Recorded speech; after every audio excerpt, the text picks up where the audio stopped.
Et d'abord, la une de l'Observateur, deux sujets à la première page du journal du groupe Futur Média. D'abord, cette enquête quand les Sénégalaises confondent sexe et cuisine, les conditions d'un dangereux jeu de séduction, une explosion de cancer gynécologique d'ici 20 ans. Enquête à lire aux pages 10 et 11 du journal L'Observateur qui fait le bilan de la CAN 2019 de football avec des psychologues au chevet des Lions. Serigne Mormbaye confie au journal L'Observateur qu'au lieu de fêter l'échec, on doit faire le deuil. Pape Diouf, ancien président de l'OM, déclare dans le journal que le Sénégal n'a pas dominé son sujet. L'Observateur qui met à sa une photo de Sadio Mané assis sur la pelouse. Sadio Mané qui a frôlé le pire à l'université Cheikh Anta Diop de Dakar.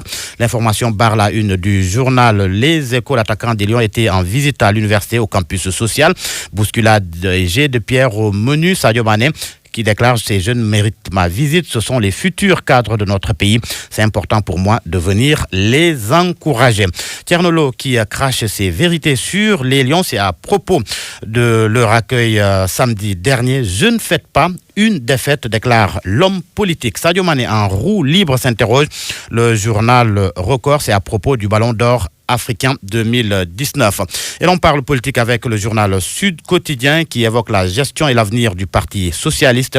L'après Tanor de tous les dangers, s'exclame le journal. Un leadership contesté à la tête du parti, l'ère des dirigeants sans mandat électif. Momar Diong, analyste politique sur l'après Tanor, le comité central doit choisir son itinéraire et le congrès convoqué pour élire le secrétaire général. Abdoulaye Wilane, lui, est à la première page du journal Vox Populi. Abdoulaye Wilane qui parle Tanor et l'après-Tanor selon le porte-parole du PS. C'est à lire donc à la page 4, mais également à la page 5 du journal Vox Populi.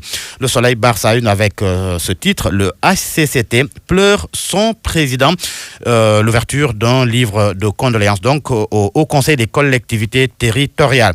Qui pour sauver le Parti socialiste? Une interrogation à la une du journal Réumi, c'est après la disparition de Ousmane Tanor Dieng.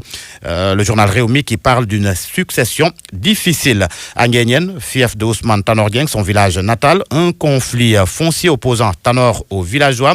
Le journal Direct Info en parle, titre: deux notables et un jeune incarcéré libéré.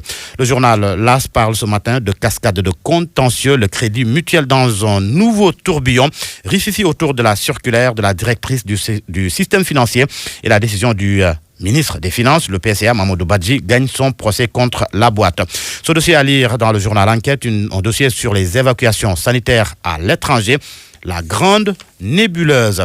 Et ce rappel adieu du fondateur de NMA Sanders. Le sujet fait la une de Libération. Ahmed Tamar, un modèle s'effondre. Pour le journal Le Quotidien, le Sénégal perd un capitaine. Il avait entrepris et relancé les moulins Sainte-Nac et préparé d'autres investissements. Ahmed Tamar qui est également à la une du journal Tribune. Selon le journal, le Sénégal perd un grand mécène.